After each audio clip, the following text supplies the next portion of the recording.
लाडक्या बहिणींमुळे शासकीय तिजोरीवरती थोडा ताण आहे हे मान्य करावं लागेल, त्यामुळे थोडी पत्र द्यायची कमी करा असं वक्तव्य क्रीडामंत्री दत्तात्रय भरणेंनी केलंय। इंदापूरमध्ये राज्यमंत्री माधुरी मिसाळ यांच्या भव्य नागरी सन्मान सोहळ्यात ते बोलत होते। मंत्री दत्तात्रय भरणेंच्या वक्तव्याचा खासदार सुप्रिया सुळेंनी समाचार घेतलाय। बहिणींच्या विश्वासावरती सरकार निवडून आलं, मात्र आता सरकारला लाडक्या बहिणींची अडचण होते असा आरोप सुप्रिया सुळेंनी केलाय। देवेंद्र फडणवीस औरंगजेबा एवढेच क्रूर आहेत। औरंगजेब आणि फडणवीस यांचा कारभार एकसारखाच असल्याचं म्हणत काँग्रेस प्रदेशाध्यक्ष हर्षवर्धन सपकाळ यांनी मुख्यमंत्र्यांवर टीका केली। छत्रपती शिवाजी महाराजांचं शौर्य पुसण्याचा भाजपाचा डाव आहे असा आरोप सुद्धा केलाय। काँग्रेस प्रदेशाध्यक्ष हर्षवर्धन सपकाळ यांनी शिवेंद्रराजेंच्या टीकेला प्रत्युत्तर दिले। शिवेंद्रराजे आणि उदयनराजे भाजपाचीच रीग ओढतायत। राज्य सरकार शिवरायांच्या विरोधातील आहे, त्यामुळे शिवेंद्रराजेंनी राजीनामा द्यावा अशी मागणी सपकाळांनी केली।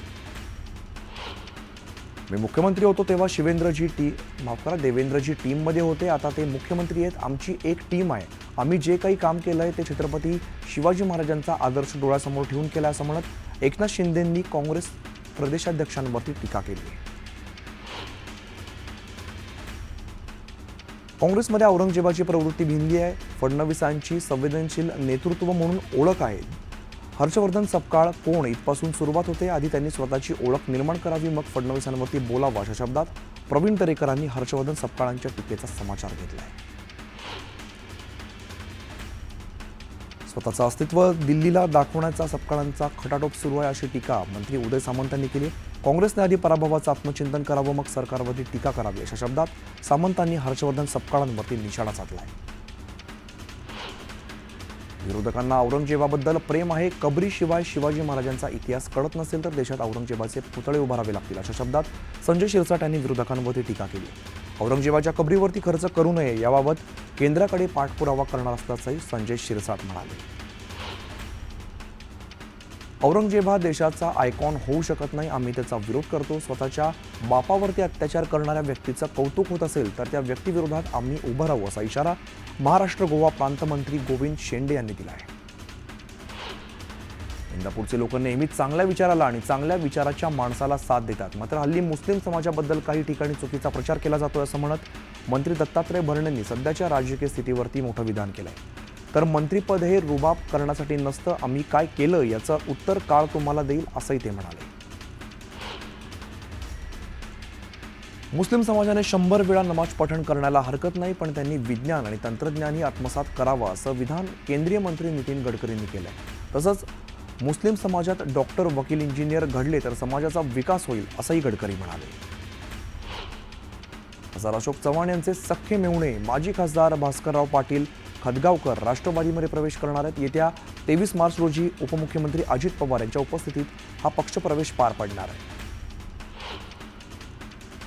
मुख्यमंत्री देवेंद्र फडणवीस यांनी आज राजभवनाला भेट दिली। राजभवनात जाऊन त्यांनी माजी राष्ट्रपती रामनाथ कोविंद यांची भेट घेत चर्चा केली। अजितदादा मुख्यमंत्री व्हावेत ही आमची अपेक्षा असल्याचं विधान माणिकराव कोकाटे यांनी केलंय, तर राज्यातील जनतेने दादांच्या पाठीशी उभं राहावं असं आवाहन केलंय। पुण्यात राष्ट्रवादी शरदचंद्र पवार पक्षाची बैठक पार पडली। या बैठकीत सुप्रिया सुळेंनी पदाधिकाऱ्यांना मार्गदर्शन केलंय। आगामी महापालिका निवडणुकीच्या पार्श्वभूमीवरती या बैठकीचं आयोजन करण्यात आलं होतं। पुणे आणि पिंपरी चिंचवड महापालिकेचा या बैठकीतून आढावा घेतलाय। विधान परिषदेच्या निवडणुकीसाठी विश्वास देवकाते यांना उमेदवारी द्यावी यासाठी बारामती धनगर समाजाच्या वतीने पत्रकार परिषद घेण्याची मागणी करण्यात आली। त्यामुळे उपमुख्यमंत्री अजित पवार देवकातेंना उमेदवारी देणार का याकडे धनगर समाजाचं लक्ष आहे। तुळजापूर ड्रग्ज प्रकरणाला वेगळं वळण लागलंय। ड्रग्ज प्रकरणातील आरोपी भाजपाचे आमदार राणा जगजितसिंह पाटील यांचे कार्यकर्ते असल्याचा आरोप काँग्रेस जिल्हाध्यक्ष धीरज पाटील यांनी केला आहे। ड्रग्ज प्रकरण गंभीर असून त्यावरती राजकारण करणं चुकीचं आहे। दरम्यान धीरज पाटलांनी आरोप केलेल्या कार्यकर्ता काँग्रेसचाच असल्याचा पलटवार तुळजापूरचे माजी नगराध्यक्ष सचिन रोचकर यांनी केला आहे।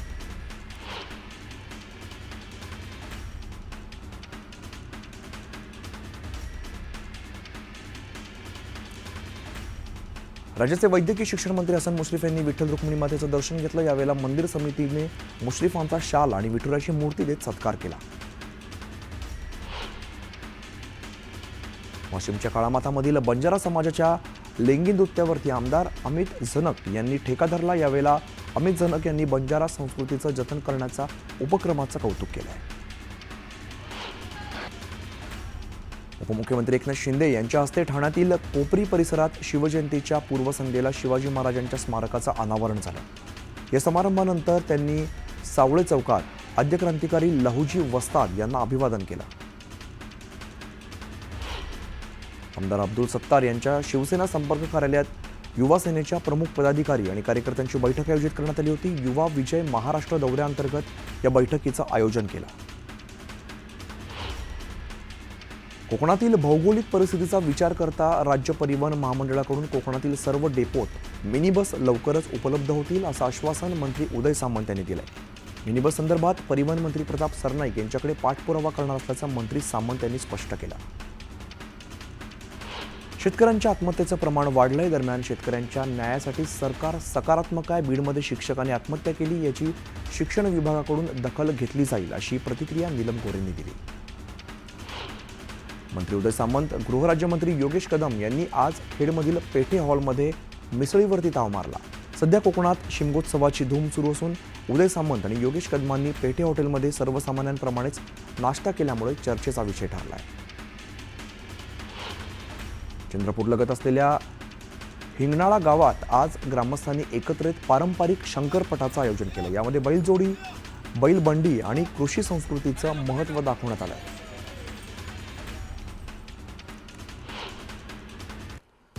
आणि एक मोठी बातमी समोर येते। तानाजी सावंतांच्या कार्यकर्त्यावरती मारहाणीचा आरोप करण्यात आलेला आहे। 10 ते 11 कार्यकर्त्यांनी मारहाण केल्याचा रत्नदीप चव्हाण यांनी आरोप केलाय।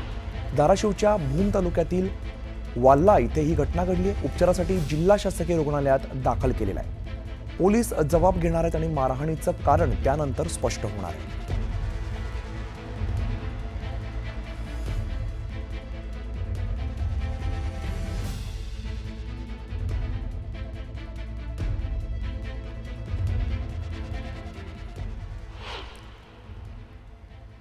भाजप आमदार सुरेश धस यांनी खोक्याच्या कुटुंबियाची भेट घेतली। बीडच्या शिरूर तालुक्यातील झापेवाडी शिवारात असलेल्या खोक्याच्या घरावरती वनविभागाने कारवाई केली। संसार उघड्यावरती पडल्यामुळे खोक्याच्या कुटुंबियांनी सुरेश धस यांच्याकडे न्यायाची मागणी केली। आमदार सुरेश धस यांनी ढाकणे कुटुंबियांची भेट घेतली। काही दिवसांपूर्वी सतीश उर्फ खोक्या भोसलेने ढाकणे पिता पुत्राला मारहाण केली होती।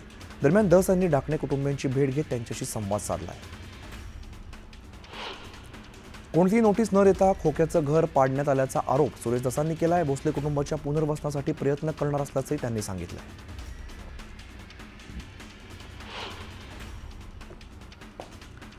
खोक्याने ढाकणे कुटुंबाला चुकीच्या पद्धतीने मारहाण केली असं म्हणत ढाकणे कुटुंबाला वैद्यकीय उपचारासाठी लागणारी मदत करण्याचं आणि उर्वरित लागणारा खर्च देण्याचं आश्वासन धस यांनी दिलंय। शिवछत्रपती क्रीडा पुरस्कार प्राप्त खेळाडूंचा थेट नियुक्तीचा प्रस्ताव गेली अनेक वर्ष प्रलंबित आहे। येत्या काही दिवसांमध्ये कॅबिनेटमध्ये यावरती निर्णय व्हावा, यासाठी खेळाडू सागर मगरे यांनी उपमुख्यमंत्री अजित पवारांची भेट घेतली। सागर मगरे स्वतः तलवारबाजी प्रकारात शिवछत्रपती क्रीडा पुरस्कार विजेते आहेत।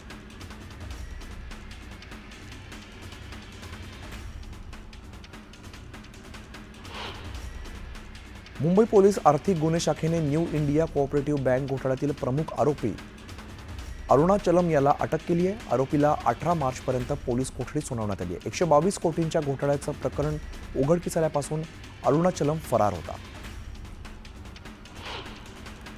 नाशिक जिल्ह्यातील कळवणमध्ये एका ग्रामसेवकाच्या पत्नीने विष प्राशन करत आत्महत्येचा प्रयत्न केलाय। आमदार नितीन पवार आपल्या पतीला वारंवार त्रास देत असल्याचा आरोप या महिलेनं केलाय।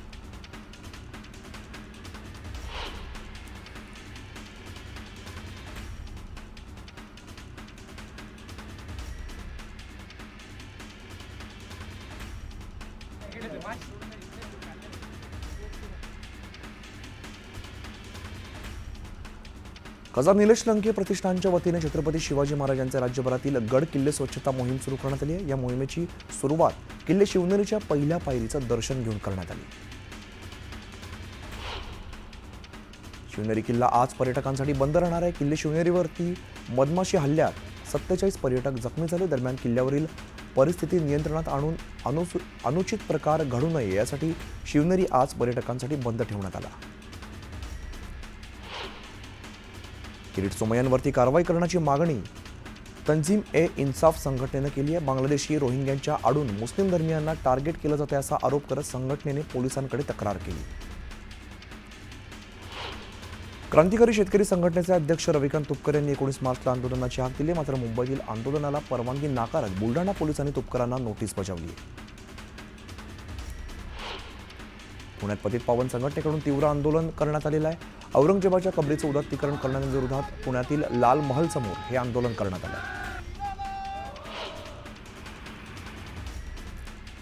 शिवनेरी शयनयान इलेक्ट्रिक 2 बस ऑर्डिनरी स्लीपर या बसमध्ये दिव्यांगांसाठी 1-4 सुविधा अद्याप सुरू करण्यात आलेली नाहीये. पण लाडक्या बहिणींना अर्ध्या दरात तिकीट आणि ज्येष्ठांना मोफत प्रवास दिला जातो. त्यामुळे नागरिकांनी राज्य परिवहन मंडळाला सवाल केले.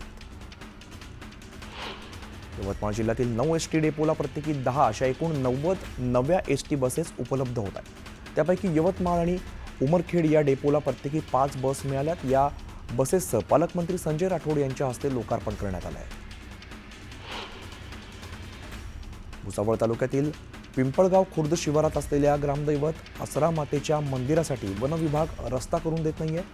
मात्र राखेची वाहतूक करणाऱ्या डंपरसाठी वन विभागातून रस्ता उपलब्ध कसा होतो असा प्रश्न शेतकऱ्यांनी उपस्थित केला आहे. वाशिम जिल्ह्यात मार्च महिन्यातच उन्हाचा पारा 39 अंशांवरती पोहोचला. उन्हाच्या तीव्रतेने अंगाची लाही होत असल्यामुळे नागरिक त्रस्त झालेत. वाढत्या तापमानामुळे उष्माघाताचा धोका वाढला असून आरोग्य विभागाने सतर्कतेचा इशारा दिला आहे. चंद्रपुरात 42 डिग्री इतक्या सर्वाधिक तापमानाची नोंद झाली आहे. गेल्या काही दिवसात उष्णतेत वाढ झाल्यामुळे नागरिकांची लाही होते. पारा दिवसेंदिवस वाढत चालल्यामुळे नागरिकांच्या चिंतेत भर पडली आहे. नांदेडच्या शासकीय रुग्णालयातील अतिदक्षता वॉर्डमधील एसी आणि पंखा दोन्ही बंद पडले. त्यामुळे रुग्णांना चक्क हाताने हवा घेण्याची वेळ आली आहे. शासकीय रुग्णालयाची दुरावस्था दाखवणारा व्हिडिओ समोर आला आहे.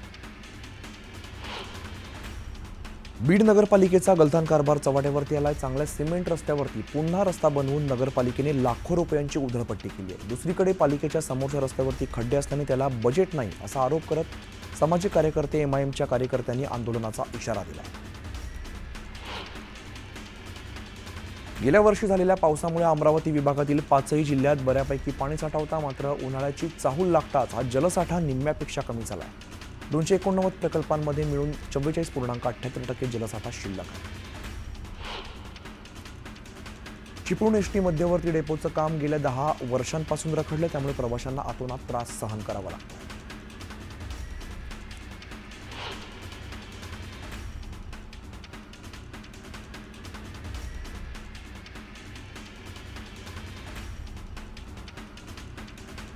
अमरावती MIDCतील कापसाच्या गाठी असलेल्या गोडाऊनला भीषण आग लागली. शॉर्ट सर्किटमुळे आग लागल्याचा अंदाज असून या आगीत लाखोंचं नुकसान झालंय. अग्निशमक दलाने आगीवरती नियंत्रण मिळवलंय.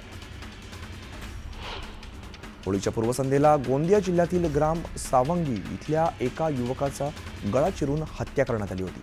या प्रकरणातील आरोपीला अटक झाली आहे. मात्र या प्रकरणात अन्य काही आरोपींचा सहभाग असल्याचा संशय व्यक्त करत त्यांनाही अटक करण्यात यावी या मागणीचं निवेदन गावकऱ्यांनी पोलीस निरीक्षकांना दिलं आहे. वणगाव मसळा मार्गावरती चांदोरे गावाजवळ एका धावत्या कारला अचानक आग लागली. चालकाने वेळीच गाडी बाजूला घेतल्यामुळे मोठा अनर्थ टळलाय. अवैध दारू विक्री होत असल्याची माहिती पोलिसांना दिल्याच्या संशयातून एकाची हत्या केल्याचा प्रकार नागपूरच्या पांढरबोडी भागामध्ये घडलेला आहे. या प्रकरणात दोघांना ताब्यात घेतलं असून पोलिसांकडून फरार आरोपीचा शोध सुरू आहे. जळगावच्या नशिराबाद गावातील भवानीनगर परिसरातील शेतमजूर एकनाथ नाले याचा कामादरम्यान हृदयविकाराच्या झटक्याने मृत्यू झालाय. ही सगळी घटना CCTVत कैद झाली. येवला बाजार समितीजवळ असलेल्या संकुलातील 2 दुकानांना आग लागली. दुकानातील साहित्य जळून खाक झाल्यामुळे मोठं नुकसान झालं. अकोल्यात वन विभागाने ढोर बाजारात धाड टाकून 6 पोपट जप्त करत कारवाई केली. एकूण 6 पोपट जप्त करत त्यांना नैसर्गिक अधिवासात सोडून दिला. पुणे जिल्ह्याच्या शिरूर तालुक्यात एकाच दिवशी वेगवेगळ्या ठिकाणी 4 जणांनी गळफास घेऊन आत्महत्या केली. कोंढापुरी, वडू बुद्रुक, बंजरवाडी आणि शिरूर शहरामध्ये आत्महत्येच्या घटना घडल्या.